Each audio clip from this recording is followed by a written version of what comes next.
The United States is preparing for a total withdrawal of troops from Syria amid ongoing tensions with Iran.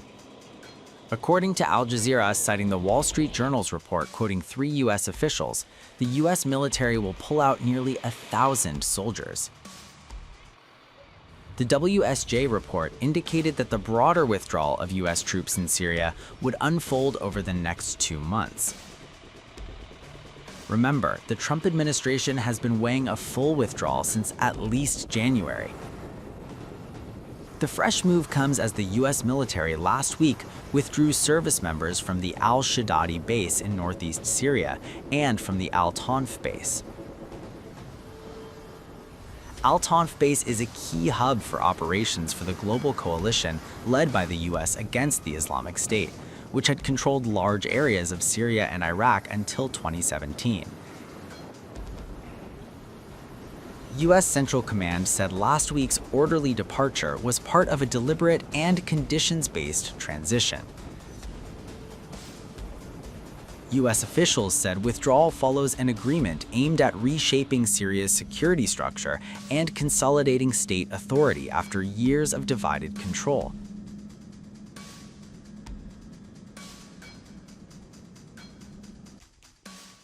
The deal provides for the integration of the Kurdish-led Syrian Democratic Forces, or SDF, Washington's primary partner in the fight against Islamic State, into the Syrian army.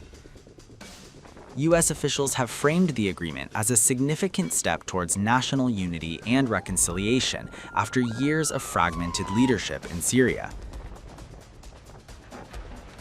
The arrangement came after a renewed push by Syrian government forces under interim President Ahmed al-Sharaa to reassert control over areas that had remained outside Damascus's authority, particularly in the country's northeast, where the SDF has a foothold. The U.S.-backed agreement, reached on January 29th, created a fragile ceasefire and paved the way for negotiations leading to the integration of the two forces. But is troop withdrawal linked to U.S. standoff with Iran?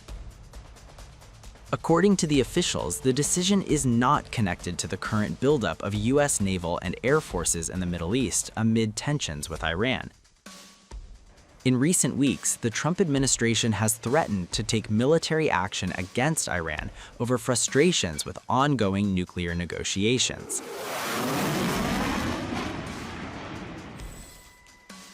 As part of the threat, the U.S. has bolstered its military presence in the region near Iran. A second aircraft carrier and the world's largest, the USS Gerald R. Ford, is currently heading to the area.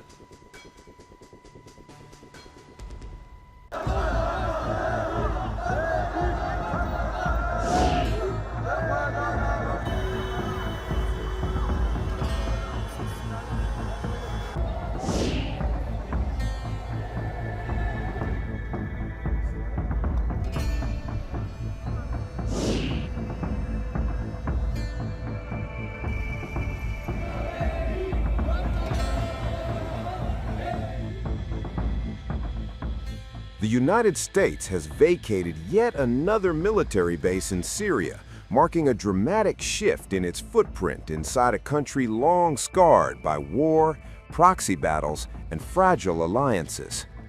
Syria's defense ministry announced on Sunday that its forces had formally taken control of the al-Shaddadi base in the northeastern Hasaka countryside, following what it described as coordination with American forces.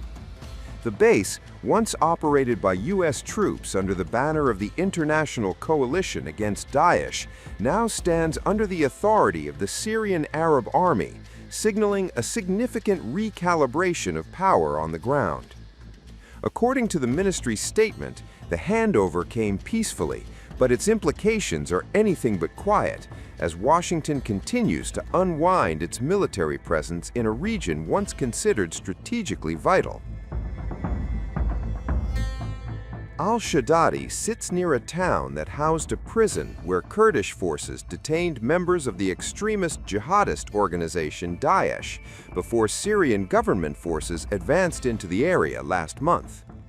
This development comes just days after the United States confirmed it had vacated the al-Tanf base, a remote but symbolically potent outpost near Syria's borders with Jordan and Iraq.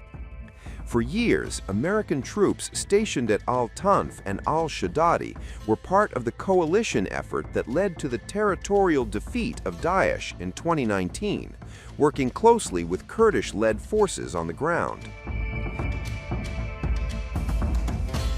The Syrian Democratic Forces, known as the SDF, were Washington's principal partners in that campaign, spearheading operations that dismantled the so-called caliphate across large swaths of eastern Syria.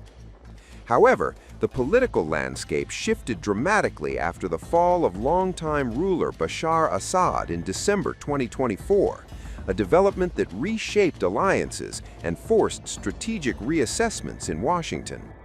Since then, the United States has drawn closer to the new government in Damascus, recently signaling that its reliance on Kurdish-led forces had largely passed in the evolving security environment.